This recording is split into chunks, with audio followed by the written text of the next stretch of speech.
الحمد لله رب العالمين والعاقبة للمتقين والصلاة والسلام على سيد الأنبياء والمرسلين وعلى آله وأصحابه أجمعين ومن تبعهم بإحسان إلى يوم الدين أما بعد فأعوذ بالله من الشيطان الرجيم بسم الله الرحمن الرحيم ومن يطع الرسول فقد أطاع الله وقال الله تبارك وتعالى ومن يطع الله ورسوله فقد فاز فوزا عظيما قال النبي صلى الله عليه وسلم بعثت لأتمم مكارم الأخلاق او کما قال علیہ الصلاۃ والسلام۔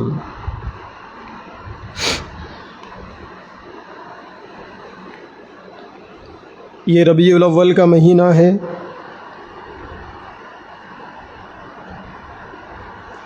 اور مسلمانوں میں کا بچہ اس بات کو اچھی طریقے سے جانتا ہے کہ ربیع الاول کے مہینے کو اللہ کے نبی صلی اللہ علیہ وسلم سے خاص مناسبت ہے۔ اللہ تعالیٰ نے آج سے 14 صدیاں پہلے اپنے اس آخری نبی کو اس دنیا کی ہدایت کے لیے اور قیامت تک کے آنے والے انسانوں کی رہبری کے لیے، رہنمائی کے لیے اپنا کامل اور مکمل دین دے کر، زندگی گزارنے کے طور طریقے دے کر اس دنیا میں بھیجا۔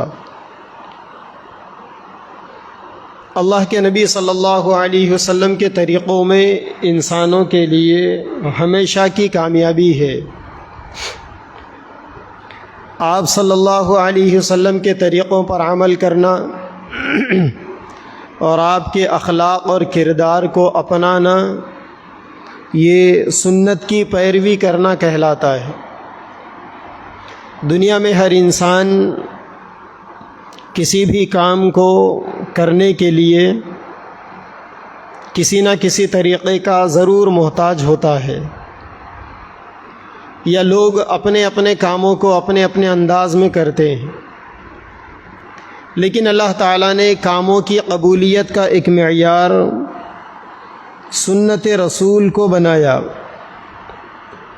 انسان کا جو عمل اللہ کے نبی کے طریقے کے مطابق ہوگا، وہ عمل اللہ تعالیٰ کی بارگاہ میں مقبول ہوگا۔ شادیوں کے موقع پر آپ نے دیکھا ہوگا عورتیں میک اپ کرتی ہے، خاص طور پر دلہن کو تیار کیا جاتا ہے، اور دلہن کو جب تیار کیا جاتا ہے تو اس کی ہر چیز کو سنوارنے کی کوشش کی جاتی ہے،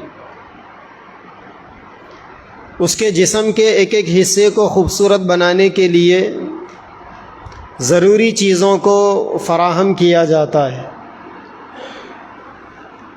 اس کے انگوٹھیوں کے ذریعے سے اس کے انگلیوں کو خوبصورت بنایا جاتا ہے، چوڑیوں کے ذریعے سے، کنگنوں کے ذریعے سے اس کے ہاتھوں کی کلائیوں کو خوبصورت بنایا جاتا ہے، اس کی ہتھیلی کو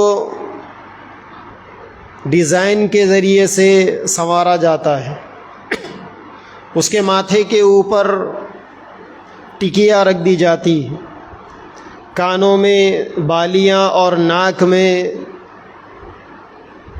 ناک کی نتنی پہنائی جاتی ہے، پیروں کو خوبصورت بنانے کے لیے پیروں کا زیور، پیروں کے انگلیوں کا زیور پیروں میں پہنایا جاتا ہے، کپڑے عالیشان ہوتے ہیں، میک اپ بڑا قیمتی ہوتا ہے، کوشش اس بات کی ہوتی ہے کہ جسم کا ایک ایک حصہ خوبصورت لگے، تیار اس نیت سے کیا جاتا ہے کہ وہ چیز اچھی لگے، دیکھنے والے کو پسند آ جائے۔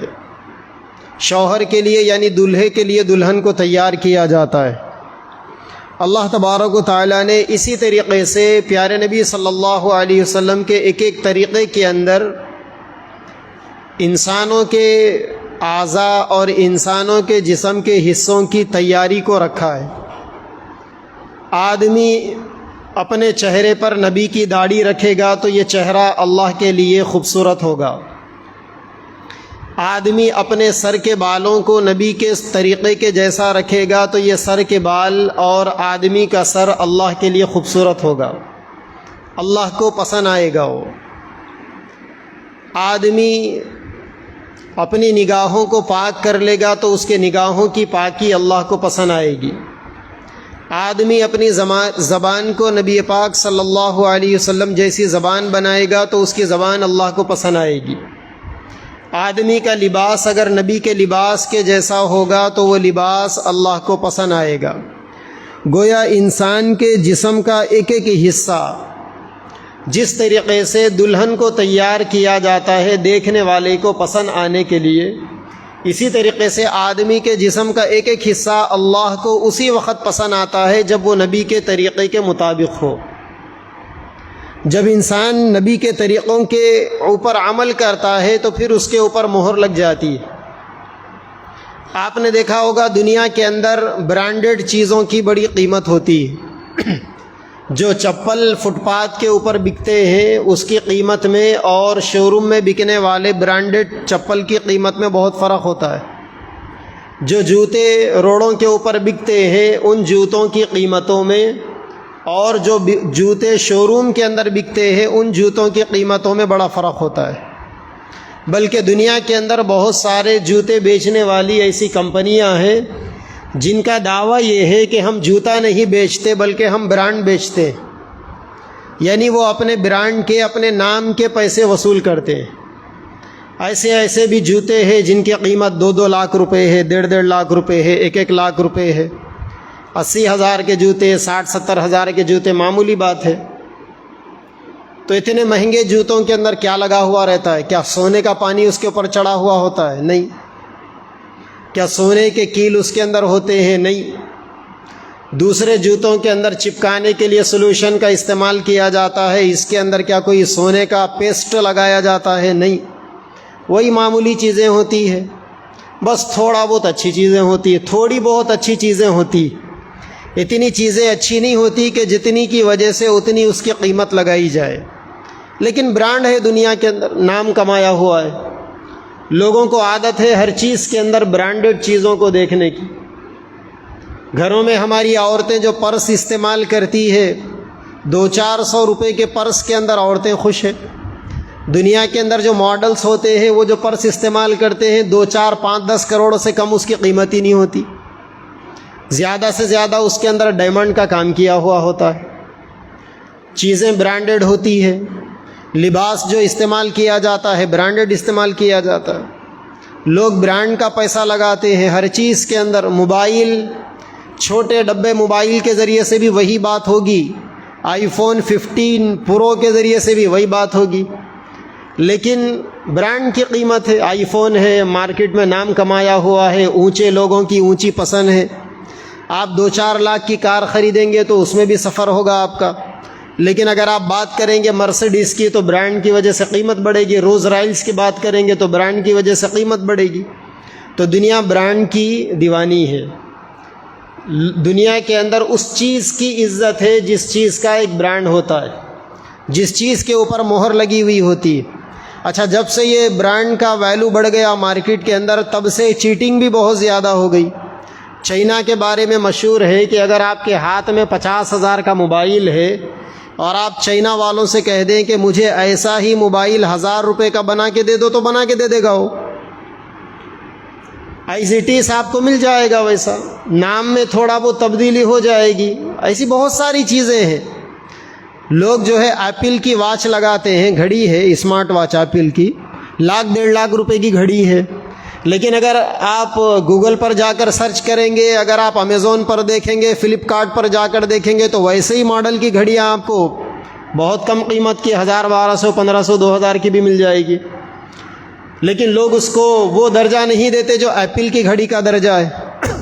لوگ ان موبائلوں کو وہ درجہ نہیں دیتے، وہ ان موبائلوں کا ہے، کیونکہ برانڈ کا ویلیو ہے لوگوں کے پاس۔ بغیر برانڈ کے، بغیر لوگوں کے لوگ چیزوں کو پسند نہیں کرتے۔ تو جس طریقے سے دنیا کے اندر لوگ برانڈ کو دیکھ کر قیمت لگاتے ہیں، اس کو لینے نہ لینے کا فیصلہ کرتے ہیں، اسی طریقے سے ہماری زندگی کے ہر عمل کو اللہ تعالیٰ نبی کے برانڈ پر پرکھتے ہیں۔ اگر ہمارا عمل سنت کے مطابق ہے تو اللہ تعالیٰ یہ کہیں گے کہ یہ برانڈ نبوی ہے، اس کو لیا جائے گا، یہ قبول کیا جائے گا۔ اور اگر ہمارا کوئی عمل، ہمارا کوئی طریقہ نبی کے برانڈ سے ہٹا ہوا ہے تو پھر وہ عمل چاہے کتنا ہی اچھا کیوں نہ ہو، اللہ تعالیٰ کی نظروں کے اندر وہ ڈمی برانڈ ہے، وہ چیٹنگ والی چیز ہے، وہ ڈمی چیز ہے، وہ اللہ تبارک و تعالیٰ اس کو پسند نہیں فرماتے۔ کیوں؟ کیونکہ اللہ تبارک و تعالیٰ نے نبی پاک صلی اللہ علیہ وسلم کو ہماری زندگی کا امام بنا کر بھیجا۔ نماز کے اندر امام صاحب تکبیر تحریمہ کہتے ہیں، پیچھے جتنا بھی مجمع ہے تکبیر تحریمہ کہتا ہے۔ امام صاحب رکوع کے لیے جاتے ہیں تو سارا مجمع رکوع کے لیے جاتا ہے۔ امام صاحب رکوع سے سر اٹھاتے ہیں تو سارا مجمع رکوع سے سر اٹھاتا ہے۔ امام صاحب سجدے میں جاتے ہیں یا سجدے سے سر اٹھاتے ہیں یا سلام پھیرتے ہیں تو سارا مجمع امام صاحب کی نقل اتارتا ہے۔ اگر امام صاحب رکوع میں جائیں اور کوئی آدمی سجدے میں چلا جائے تو لوگ کیا بولیں گے؟ آپ کی نماز ٹوٹ گئی، کیونکہ آپ نے امام صاحب نے جیسا کیا آپ نے ویسا نہیں کیا، آپ امام صاحب سے آگے نکل گئے۔ یا اگر کوئی آدمی امام صاحب کے پیچھے پوری جماعت سجدے میں ہے اور ایک آدمی رکوع میں ہی ٹھہرا ہوا ہے یا قیام میں ہی کھڑا ہوا ہے تو لوگ کیا بولیں گے کہ آپ کی نماز چھوٹ گئی۔ اسی لیے اس کو عربی میں مسبوق کہتے ہیں، جس کی نماز چھوٹ گئی۔ کبھی دیکھا ہوگا آپ نے کہ امام صاحب نماز پڑھا رہے ہیں، 4 رکعت والی نماز میں امام صاحب 2 رکعت پڑھا دیے، 3 رکعت پڑھا دیے، کچھ لوگ آ کے پیچھے مل گئے تو ان کی نمازیں چھوٹ گئی، 2 رکعت چھٹی، کسی کی 3 رکعت چھٹی، کسی کی 1 رکعت چھٹی، یا کسی کے پورے 4 رکعت چھوٹ گئے تو بعد میں کھڑے ہو کے ان کو پورا کرنا پڑتا ہے۔ تو امام صاحب کی نماز سے جو آدمی آگے پیچھے ہو جاتا ہے تو لوگ بھی یہ کہتے ہیں کہ یہ نماز ان کی رہ گئی پیچھے، نماز ان کی ادھوری ہو گئی۔ تو اللہ تبارک و تعالیٰ نے جیسا امام کو نماز میں پیچھے پڑنے والوں کے لیے پابند بنایا کہ تم امام کے طریقوں پر عمل کرو، امام جب تمہیں رکوع میں لے کر جائے تو رکوع کرو، جب امام رکوع سے اٹھائے تو رکوع سے اٹھ جاؤ، جب امام تمہیں سجدے میں لے کر جائے تو سجدے میں جاؤ، اسی طریقے سے اللہ تعالیٰ نے پیارے نبی صلی اللہ علیہ وسلم کو ہماری زندگی کا امام بنایا۔ نبی جیسا کرے تم ویسا کرو، اگر نبی کے طریقے سے تم آگے پیچھے جاؤ گے تو پھر تمہارے یہ طریقے اللہ تعالیٰ کے نزدیک زندگی کو توڑنے والے ہوں گے۔ جیسا کوئی آدمی امام کے پیچھے، امام سے آگے پیچھے ہو جائے تو نماز ٹوٹ جاتی ہے اس ایسا کرنے سے۔ اسی طریقے سے زندگی کے اندر اگر کوئی آدمی اپنے طریقوں کو نبی کے طریقوں سے آگے پیچھے کر لے تو اس کی نماز، اس کی زندگی کے نماز ٹوٹ جائے گی۔ تو جس طریقے سے نمازوں کا امام ہوتا ہے، نبی کریم صلی اللہ علیہ وسلم ہماری زندگی کی نماز کے امام ہیں۔ طریقے اللہ تعالیٰ کو وہی پسند جو نبی نے اپنائے، اخلاق اللہ تعالیٰ کو وہی پسند جو نبی نے امت کو دیے، کردار اللہ تعالیٰ کو وہی پسند جو نبی نے کر کر بتایا، سنت نبی کو وہی پسند جو جس پر نبی نے عمل کیا۔ آدمی اپنی مرضی سے کتنا ہی اچھا عمل کیوں نہ کر لے، اگر اس عمل پر نبی کے طریقے کا برانڈ لگا ہوا ہے، مہر لگی ہوئی ہے، تبھی وہ طریقہ اللہ تعالیٰ کے نزدیک قابل قبول ہے۔ لیکن اگر ہماری زندگی کا کوئی طریقہ نبی کے طریقوں سے ہٹا ہوا ہے تو پھر اس طریقے کی چاہے ہماری نظروں میں کتنی ہی قیمت کیوں نہ ہو، ہم ایسے طریقوں کی اپنی نظروں میں، اپنے آپ میں کتنی ہی عزت کیوں نہ کرتے ہو، وہ طریقے اللہ تبارک و تعالیٰ کی نظروں کے اندر کوئی حیثیت نہیں رکھتے۔ کیوں؟ کیونکہ اللہ تبارک و تعالیٰ نے قبولیت کا راز سنتوں کے اندر رکھا ہے۔ جو آدمی نبی کے طریقوں پر عمل کرے گا وہی اللہ تعالیٰ کو مقبول ہوگا۔ اللہ تعالیٰ کے نزدیک وہی عمل مقبول ہے جو نبی کے طریقے کے مطابق ہے۔ جو نبی کے طریقے کے مطابق نہیں، اللہ تعالیٰ اس کو رد کر دیں گے۔ امتحان ہال کے اندر ہزاروں بچے جاتے ہیں امتحان دینے کے لیے. سال بھر انہوں نے جو کچھ پڑھا ہے اس کا امتحان دینے کے لیے بچے امتحان ہال میں جمع ہیں. اب وہاں امتحان لینے والا پرچے کے اندر ایک سوال کرتا ہے بچوں سے. اب ہر بچے کو اسی سوال کی روشنی میں جواب لکھنا ہوتا ہے.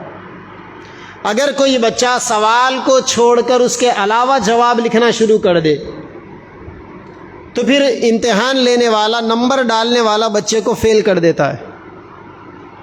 اگر بچے سے سوال کیا جائے کہ آپ کی کیا عمر ہے، وہ اگر اپنی عمر لکھے گا تو اس کو صحیح نمبر ملیں گے، اور اگر وہ یہ لکھے گا کہ میرے دادا کی عمر اتنے سال ہے، پردادا کی عمر اتنے سال ہے، میرے والدہ کی عمر اتنے سال ہے، تو ظاہر بات ہے کہ امتحان لینے والا بچے کو فیل کر دے گا. کیونکہ سوال کیا تھا؟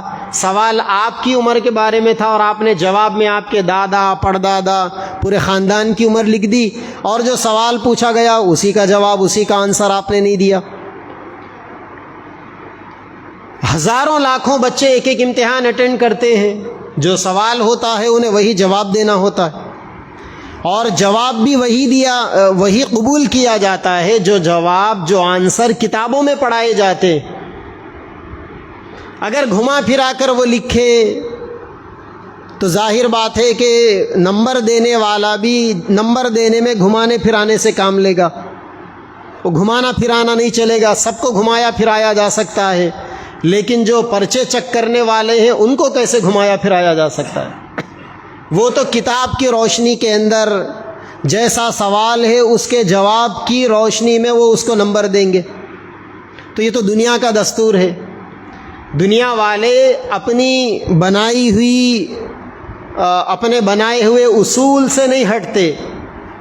دنیا والے اپنے بنائے ہوئے کچھ لائن سے آگے پیچھے نہیں ہوتے. تو پھر اللہ تبارک و تعالیٰ کا بھی تو ایک قانون ہے، وہ کیوں ہٹیں گے؟ اللہ تعالیٰ کا قانون یہ ہے کہ اللہ تعالیٰ آپ کے اسی عمل کو قبول کریں گے جو عمل نبی پاک صلی اللہ علیہ وسلم کے طریقے جیسا ہوگا. اگر آپ اس سے ہٹ کے 100 طریقوں پر عمل کریں گے اللہ اسے قبول نہیں کریں گے. چاشت کی نماز پڑھنا ہمارے نبی کا طریقہ ہے، سنت ہے، اور بڑے فضائل ہے چاشت کی نماز کے لیے. 2 رکعت سے لے کر 12 رکعت تک آدمی چاشت کی نماز پڑھ سکتا ہے. چاشت میں اللہ تعالیٰ نے روزی روٹی کے مسائل کا حل رکھا ہے. اگر کوئی آدمی پابندی سے چاشت کی نماز پڑھ لے تو زندگی میں کبھی غربت نہیں دیکھ سکے گا. وہ اللہ تعالیٰ اپنے قبضے سے، اپنی قدرت سے اسے نوازیں گے، اس کے معیشت کے، اس کے روزی روٹی کے مسائل کو حل فرمائیں گے. اور حدیث پاک کے اندر ہے کہ جو بندہ چاشت کے 12 رکعت پڑھ لیتا ہے تو اس کو 12 سال کی عبادت کا ثواب ملتا ہے. لکھا ہوا ہے کہ چاشت کا ایک خاص وقت متعین ہے. جب چاشت کی نماز کا وقت مکمل ہو جاتا ہے تو پھر اس کے اور ظہر کی نماز کے درمیان میں مکروہ وقت شروع ہوتا ہے، جس وقت نماز پڑھنا ممنوع ہے، جائز نہیں ہے. اب اگر کوئی آدمی چاشت کے 12 نہیں 120 رکعت پڑھنے کے لیے 9 بجے سے نماز شروع کر دیا، اب یہ مسلسل اتنی لمبی نماز پڑھ رہا ہے کہ مؤذن صاحب نے ظہر کی اذان دے دی. اب اگر یہ جا کر کسی عالم دین سے مسئلہ پوچھے گا کہ میں نے چاشت کے 12 نہیں بلکہ 120 رکعت پڑھے، اللہ مجھے ثواب دیں گے؟ تو عالم صاحب بتائیں گے کہ آپ نے جس وقت نماز پڑھی اس نماز کے درمیان میں ایک ایسا وقت بھی آ گیا کہ جس وقت میں نماز پڑھنا جائز ہی نہیں تھا، حرام تھا. لہٰذا اللہ تعالیٰ آپ کے اس وقت کی نماز پر ثواب نہیں دیں گے، الٹا آپ کو گناہ ہوگا اس کے اوپر. حالانکہ اس نے تو نماز پڑھی. روئے زمین کی سب سے بڑی عبادت نماز ہے. اب وہ یہ کیسے کہے گا کہ میں نے اتنی بڑی عبادت کی پھر اللہ مجھے گناہ کیوں دیں گے؟ اللہ اسے گناہ اس وجہ سے دیں گے کہ اس نے نبی نے جس وقت نماز پڑھنے سے روکا تھا اس وقت اس نے نماز پڑھ لی. تو سمجھ میں یہ آیا کہ اللہ تبارک و تعالیٰ اس عمل کو قبول کرتے ہیں جو عمل نبی پاک صلی اللہ علیہ وسلم کے طریقے کے مطابق ہوگا. اسی لیے اللہ کے نبی صلی اللہ علیہ وسلم نے فرمایا ترکت فیکم امرین لن تضلوا ما تمسکتم بہما، کہ میں اپنے بعد دنیا میں تمہارے لیے 2 چیزیں چھوڑ کر جا رہا ہوں، اگر تم ان 2 چیزوں پر عمل کر لو گے تو کبھی گمراہ نہیں ہوگے۔ صحابہ نے پوچھا یا رسول اللہ وہ 2 چیزیں کیا ہے؟ تو آپ نے فرمایا کتاب اللہ و سنت رسولی، ایک تو میں تمہارے درمیان میں اللہ کا قرآن چھوڑ کر جا رہا ہوں، قرآن کو اگر مضبوطی سے پکڑ لو گے تو کبھی گمراہ نہیں ہوگے، اور دوسرے میں اپنے پاکیزہ طریقے تمہارے درمیان میں چھوڑ کر جا رہا ہوں۔ تو نبی پاک صلی اللہ علیہ وسلم کے جو طریقے ہیں یہ انسانوں کو اللہ کی نظروں میں مقبول اور محبوب بنانے کا ذریعہ ہے۔ قرآن مجید میں اللہ نے فرمایا قل، اے نبی آپ لوگوں سے کہہ دیجئے ان کنتم تحبون اللہ، اگر تم لوگ اللہ سے محبت کا دعویٰ کرتے ہو کہ ہمیں اللہ سے محبت ہے، فاتبعونی، تو نبی کے طریقوں پر عمل کر کر بتاؤ۔ اگر نبی کے طریقوں پر عمل کرو گے تو کیا ہوگا؟ یحببکم اللہ، اللہ تعالیٰ تم سے محبت کریں گے۔ بعض دفعہ ہم میں سے بہت سارے لوگوں کو یہ خیال آتا ہے کہ مجھ سے اتنے گناہ ہو گئے، پتہ نہیں اللہ مجھے معاف کریں گے یا نہیں کریں گے۔ جب لوگوں سے کہا جاتا ہے کہ بھئی توبہ کر لو، استغفار کر لو، گناہوں سے معافی مانگ لو، تو یہ وسوسہ بار بار ہمارے دل و دماغ کے اندر آتے رہتا ہے کہ ارے ہم سے تو اتنے بڑے بڑے گناہ ہو گئے، اللہ ہمیں کیسے معاف کریں گے؟ تو علماء فرماتے ہیں کہ ایسا آدمی توبہ کر لے، دل کے اندر جو خیالات آ رہے ہیں ان خیالات پر توجہ نہ دے، آنے دے خیالات کو۔ اچھے خیالات رحمان کی جانب سے آتے ہیں، برے خیالات شیطان کی جانب سے آتے ہیں۔ ابلیس اور شیطان، نفس اور شیطان تو انسان کے پیچھے مسلسل لگے ہوئے ہیں خیالات میں الجھانے کے لیے، توجہ نہ دے اس طرف، اور سنتوں کے اوپر عمل کرنا شروع کر دے۔ چند دنوں کے بعد آدمی یہ محسوس کرے گا کہ آج جو آدمی یہ سوچتا تھا کہ اگر میں توبہ کروں گا تو پتہ نہیں اللہ میری توبہ قبول کریں گے یا نہیں کریں گے، سنتوں پر عمل کرنے کی برکت سے چند دنوں میں آدمی محسوس کرے گا کہ میرا بھی اللہ کی نظروں میں کوئی مقام ہے۔ آدمی خود محسوس کرے گا اس بات کو، وہ سنتوں کی برکت سے۔ اور یہ بات بالکل طے ہے کہ انسان سنت کے مطابق اگر کوئی عمل کر لے تو وہ عمل ضرور اللہ تبارک و تعالیٰ اس کو قبول فرماتے ہیں۔ چنانچہ صحابہ کرام نے اپنے آپ کو اللہ کے نبی کی سنتوں پر ڈھالا۔ جتنے صحابہ تھے سارے کے سارے صحابہ 100% نبی پاک صلی اللہ علیہ وسلم کی سنتوں پر عمل کرنے والے۔ ہماری ہندوستان کی تاریخ کے ایک بہت بڑے اللہ والے، بہت بڑے عالم دین گزرے، حضرت مجدد الفسانی شیخ احمد سرہندی فاروقی رحمۃ اللہ علیہ۔ آج سے کچھ 350 سال 400 سال کے لگ بھگ ان کا زمانہ تھا۔ یہ وہ دور تھا جب ہندوستان کے اندر اکبر بادشاہ، اکبر ملعون کا ایک فتنہ چل پڑا تھا، اور اسلام کے اوپر بڑا سخت آزمائشی دور اس ملک کے لوگوں کے لیے آیا ہوا تھا۔ اللہ تعالیٰ نے ایسے نازک وقت میں حضرت مجدد صاحب رحمۃ اللہ علیہ کو کھڑا فرمایا، اور ان کی محنتوں کے ذریعے، ان کی قربانیوں کے ذریعے، ان کی تدبیروں کے ذریعے، اور انہوں نے جو اپنے لوگوں کو تیار کیا، ایک جماعت کو تیار کیا، اس کی برکت سے آج اسلام بھی زندہ ہے، مسلمان بھی باقی ہے۔ حضرت مجدد الفسانی رحمۃ اللہ علیہ نے سنت کی 7 قسمیں بیان کی ہے۔ ہمیں تو صرف اتنا ہی معلوم ہے کہ نبی کے طریقوں پر عمل کرنے کا نام سنت ہے، لیکن حضرت مجدد صاحب نے لکھا ہے کہ نبی کے طریقوں پر عمل کرنے کے بھی 7 انداز ہوتے ہیں۔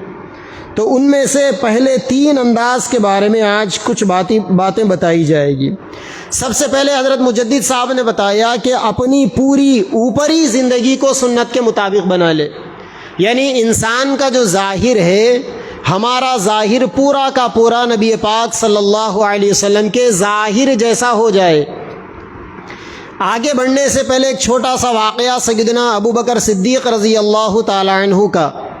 اللہ کے نبی صلی اللہ علیہ وسلم جب مکہ سے ہجرت کر کر مدینہ تشریف لائے تو مدینہ کے اندر لوگ بڑی بے چینی کے ساتھ آپ کے انتظار میں تھے۔ بہت کم لوگ تھے جنہوں نے اس سے پہلے نبی پاک صلی اللہ علیہ وسلم کو دیکھا تھا۔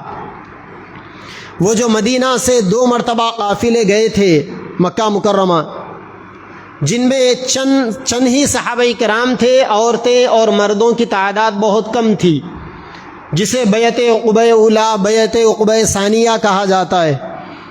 مدینہ سے جا کر انہوں نے اللہ کے نبی کے ہاتھوں پر بیعت کی تھی مکہ مکرمہ کے اندر۔ تو یہ جو صحابہ تھے جنہوں نے اللہ کے نبی کو اپنی آنکھوں سے دیکھ لیا تھا مدینہ میں آنے سے پہلے، لیکن جب آپ مدینہ منورہ تشریف لائے تو بہت کم لوگوں کو معلوم تھا، بہت کم لوگوں نے آپ کو اپنی آنکھوں سے دیکھا تھا۔ چنانچہ جب اللہ کے نبی تشریف لائے، لوگوں میں اعلان ہو گیا کہ پیارے نبی آ رہے ہیں، تو اللہ کے نبی صلی اللہ علیہ وسلم ایک جگہ درخت کے نیچے بیٹھ گئے۔ گرما کا موسم تھا، شدید دھوپ تھی، اور آپ لمبے سفر سے مکہ سے مدینہ تک پیدل چل کر پہنچ رہے تھے۔ تو آپ استراحت کے لیے آپ نے ایک درخت کے سائے کے نیچے قیام فرمایا۔ سیدنا ابو بکر صدیق رضی اللہ تعالی عنہ بھی بیٹھ گئے، اطراف میں آزو بازو میں لوگ بیٹھ گئے۔ اب جو نئے لوگ آئے تھے ان کی آنکھیں بے چین تھی نبی کو دیکھنے کے لیے، سب کے دلوں کے اندر ایک قسم کی بے چینی تھی کہ محمد صلی اللہ علیہ وسلم کون ہیں، ہم ان کو دیکھنا چاہتے۔ چنانچہ اکثر لوگوں کی نگاہیں سیدنا ابو بکر صدیق رضی اللہ تعالی عنہ کی طرف گئی، اور انہوں نے یہ خیال کر حضرت ابو بکر صدیق کو دیکھنے لگے کہ یہی آخری نبی ہے، یہی محمد صلی اللہ علیہ وسلم۔ جب حضرت ابو بکر صدیق رضی اللہ تعالی عنہ نے لوگوں کے انداز کو بھانپ لیا کہ لوگ مجھے نبی سمجھ بیٹھے ہیں، تو اللہ تعالیٰ نے ایسی بصیرت دی تھی حضرت ابو بکر رضی اللہ عنہ کو کہ حضرت ابو بکر رضی اللہ عنہ کھڑے ہوئے، اپنی چادر لے کر اللہ کے نبی کے سر کے اوپر ایسا پھیلا دیا سایہ دینے کے لیے۔ جب حضرت ابو بکر رضی اللہ عنہ نے اللہ کے نبی کے سر مبارک پر چادر کو پھیلا دیا، اس وقت لوگوں کو پتہ چلا کہ ارے ہم جسے نبی سمجھ رہے تھے وہ تو نبی کے غلام ہے، اصل نبی تو یہ ہے۔ اس سے کیا سمجھ میں آیا؟ اس سے یہ سمجھ میں آیا کہ سیدنا ابو بکر رضی اللہ عنہ نے اپنے ظاہر کو اللہ کے نبی کے ہو بہو ایسا بنایا کہ نئے لوگوں کو پہچاننا مشکل ہو گیا کہ اصل نبی کون ہے اور ان کے سفر کے ساتھی ابو بکر صدیق کون ہے رضی اللہ عنہ۔ تو سیدنا مجدد الفسانی رحمۃ اللہ علیہ نے فرمایا کہ آدمی سب سے پہلے اپنے ظاہر کو سنت کے سانچے میں ڈھال لے، اپنی کوشش کے ذریعے سے آدمی اپنے پورے وجود کو سنت کے مطابق بنا لے۔ اب ہماری جو زندگی ہے، ایک تو ہماری گھریلو زندگی ہے اور دوسری ہماری باہر والی زندگی ہے۔ گھریلو زندگی کے اندر نبی نے ہمیں بتایا کہ تمہاری معاشرت کیسی ہونی چاہیے، بیوی کے ساتھ میں آدمی کا رویہ کیا ہو، نبی نے بتایا۔ بچوں کے ساتھ میں آدمی کا برتاؤ کیا ہو، نبی نے بتایا۔ والدین کے ساتھ میں کیسا پیش آنا چاہیے، نبی نے بتایا۔ بھائیوں کے سلسلے میں، بہنوں کے سلسلے میں نبی کی تعلیمات کتابوں میں موجود ہے۔ یہ جو انسان کی خاندانی زندگی ہے، معاشرتی زندگی ہے، گھریلو زندگی ہے، اس زندگی کے اندر گزارنے کا طریقہ کیا ہے، نبی نے ایک ایک طریقے کو بتایا۔ یہ نہیں کہ انسان باہر کی زندگی کے اندر بڑا نمازی ہے لیکن گھریلو زندگی کے اندر وہ بیوی سے جھگڑنے والا، بچوں کو دھتکارنے والا، ماں باپ کی نافرمانی کرنے والا، بھائی بہن کو ستانے والا یا اپنے پڑوسیوں کو ستانے والا نہیں۔ اگر ایسا ہے تو پھر یہ اس آدمی کے معاملات، اس آدمی کی معاشرت نبی کی معاشرت سے ہٹی ہوئی ہے، جو بالیقین اللہ تبارک و تعالیٰ کبھی قبول نہیں فرمائیں گے۔ ایک ہے معاملات، لین دین، گھروں کے باہر کوئی آدمی تجارت میں ہے، کوئی آدمی ملازمت میں ہے، گھروں کے باہر ہمارا کسی سے کچھ لین دین والا معاملہ ہوتا ہے، ہمارے کبھی کسی سے کچھ وعدے ہو جاتے ہیں، تو اپنے لین دین کے اندر سچائی کو ملحوظ رکھنا، وعدوں کے اندر وعدہ خلافی سے اپنے آپ کو بچانا، کسی کو دھوکہ دینے سے اپنے آپ کو بچانا، جھوٹ بولنے سے اپنے آپ کو بچانا، تجارت کے اندر، کاروبار کے اندر سامنے والوں کو سامان کا عیب چھپا کر بیچنے سے اپنے آپ کو بچانا، یہ ساری معاملات کے لائن کی چیزیں ہیں جو نبی نے ہمیں سکھائی، ظاہری چیزیں۔ اگر انسان چاہے اپنی کوشش کے ذریعے سے تو اس کو آدمی سدھار سکتا ہے۔ اسی طریقے سے ہم نمازیں پڑھتے ہیں، عبادتیں کرتے ہیں، بہت سی عبادتیں آدمی انجام دیتا ہے، ہماری ظاہری عبادتیں نبی کے جیسی ہو جائے، ہماری نماز نبی کے نماز کے جیسی۔ اللہ کے نبی نے فرمایا صلو کما رأیتمونی اصلی، مجھے جیسا نماز پڑھتا ہوا دیکھ رہے ہو ویسی نماز پڑھو۔ نبی نے وضو کر کر بتایا، صحابہ نے اپنے بعد والوں کو وضو کر کر بتایا کہ یہ ہمارے نبی کا وضو ایسا ہوا کرتا تھا، تو ہمارا وضو بھی نبی کے وضو جیسا ہونا چاہیے، ہماری نمازیں نبی کی نمازیں جیسی ہونی چاہیے، ہمارا قرآن پڑھنے کا انداز بھی نبی کے قرآن پڑھنے جیسا انداز ہونا چاہیے، ہمارا روزہ نبی کے روزے جیسا، ہمارا حج نبی کے حج جیسا، ہماری قربانیاں، ہمارے زکوٰۃ نکالنے کا انداز نبی کی قربانیاں اور ان کے زکوٰۃ نکالنے جیسے انداز ہونے چاہیے۔ طہارت کے مسائل، طہارت کی تفصیلات احادیث کے اندر موجود ہے، نبی پاک صلی اللہ علیہ وسلم سے ثابت ہے۔ طہارت کے جو مسائل ہے، صفائی ستھرائی کے جو احکامات ہے، جیسا نبی نے بتایا ویسا ہم عمل کرنا چاہیے۔ اگر ہم ویسا عمل کر رہے ہیں تو سمجھ لیں کہ وہ اللہ کے نزدیک قبول ہو رہا ہے۔ لیکن اگر اس کے اندر بھی ہماری اپنی منمانیاں ہیں، عبادتوں میں منمانیاں، معاملات میں منمانیاں، معاشرت میں اپنی مرضی کی زندگی گزارنے میں منمانیاں، تو پھر سمجھ لینا چاہیے کہ اللہ تبارک و تعالیٰ ان اعمال کو رد کر رہے ہیں، دھتکار رہے ہیں۔ یہ عمل انسان کے اللہ تبارک و تعالیٰ کے نزدیک قبولیت کے مقام سے نیچے گر رہے ہیں۔ تو پہلا عمل ہے اپنے ظاہر کو نبی کے ظاہر جیسا بنا دینا، اور دوسری چیز ہے اپنے باطنی اعمال کو سنت کے مطابق بنانا۔ باطنی اعمال کا مطلب اندرونی جو کیفیات ہوتی ہے۔ اللہ کے نبی نے فرمایا کہ نماز ایسی پڑھو گویا تم اللہ کو دیکھ رہے ہو، یا کم از کم اللہ تم کو دیکھ رہا ہے۔ تو اپنی نمازوں میں دل لگا کر نماز پڑھنا، نماز کے اندر خشوع اور خضوع کا اہتمام کرنا، نماز کے اندر اللہ تبارک و تعالیٰ کی حضوری پیدا کرنا۔ فضائل نماز کے اندر، نماز کے نمبر کے اندر اکابر نے امت کو کم از کم گزشتہ 100 سال سے تو یہ چیز سکھائی کہ تنہائیوں کے اندر 2 رکعت نماز پڑھو، اور پڑھ کر اپنی نماز کو، نماز میں جان پیدا کرنے کی کوشش کرو، دل لگانے کی کوشش کرو۔ حدیث پاک کے اندر ہے کہ اللہ تعالیٰ ایسی نماز کو دیکھیں گے کل قیامت میں جس نماز میں کوئی خیال نہ آئے۔ ایک حدیث پاک کے اندر ہے کہ اگر انسان کو کوئی ضرورت پیش آ جائے، اچھے طریقے سے آدمی وضو کرے یعنی سنت کے مطابق، اور دل لگا کر 2 رکعت ایسی نماز پڑھے کہ جس کے اندر حدیث النفس نہ ہو۔ حدیث النفس کا مطلب نماز کے اندر آدمی کو خیالات نہ آئے، ایسی نماز ہو کہ جس کے اندر اللہ کے علاوہ کوئی اور نہ ہو، ایسا سجدہ ہو کہ جس کے اندر اللہ کی محبت کے علاوہ کسی اور کا خیال یا کسی اور کا دھیان نہ ہو۔ جب 2 رکعت آدمی ایسی نماز پڑھ لے گا اچھے سے وضو کے بعد، اس کے بعد ہاتھ اٹھا کر جو مانگے گا اللہ تعالیٰ اسے دے دیں گے۔ اور یہ جو اللہ کے نبی نے فرمایا کہ اللہ تعالیٰ کل قیامت میں اگر پہلے فرائض کو دیکھیں گے، اگر انسان کے فرض میں کمزوری ہے تو اللہ تعالیٰ نوافل کے ذریعے سے اس کی بھرتی کریں گے، نوافل کے ذریعے سے اس کی بھرتی کی جائے گی۔ تو آدمی اپنی فرض نمازوں کو ہی ایسا پڑھ لے، اگر کبھی فرض نماز میں کوتاہی ہو جائے تو اپنی تنہائیوں کے اندر جو آدمی نفل نمازیں پڑھتا ہے جس میں اللہ کے علاوہ کسی اور کو شریک نہیں ٹھہراتا، اللہ کی محبت کے علاوہ کسی اور کا عمل دخل نہیں ہوتا، تو اللہ تعالیٰ فرض نمازوں کی کمزوریوں کو، کوتاہیوں کو یا خیالات کے پورے نہ ہونے کو نوافل سے پورا فرماتے ہیں۔ تو حضرت مجدد صاحب نے کیا فرمایا؟ دوسرا عمل یہ بتایا کہ انسان اپنے باطن کو، اپنے اندرون کو سنت کے مطابق بنا لے۔ اللہ کے نبی کا سینہ بغیر کینے کے تھا، سینہ بے کینہ، یعنی ہمارے نبی کے دل کے اندر کسی کے بارے میں دشمنی کے جذبات، عداوت یا کسی کے بارے میں برے خیالات نہیں تھے۔ آدمی اپنے سینے کو نبی کے سینے جیسا بنائے، اللہ سے مانگے اے اللہ میرا دل نبی کے دل کے جیسا بنا دیجئے، اے اللہ میرے سینے کو نبی کے سینے جیسا بنا دیجئے۔ اے اللہ میرے خیالات کو نبی کے خیالات جیسے بنا دیجئے۔ اللہ کے نبی نے فرمایا کہ اللہ نے میری نگاہوں کو نگاہ عبرت بنا دیا، یعنی چیزوں کو ہمارے نبی اندر تک دیکھتے تھے، اس سے عبرت حاصل کرتے تھے۔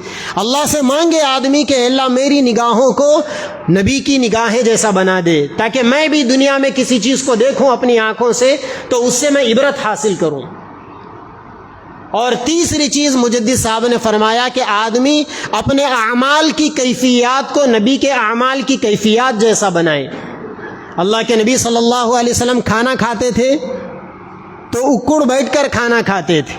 ایک دفعہ اماں جان حضرت عائشہ نے پوچھا، یا رسول اللہ آپ تو دو جہانوں کے آقا ہیں، آپ ایسے بیٹھ کر کھانا کھاتے ہیں؟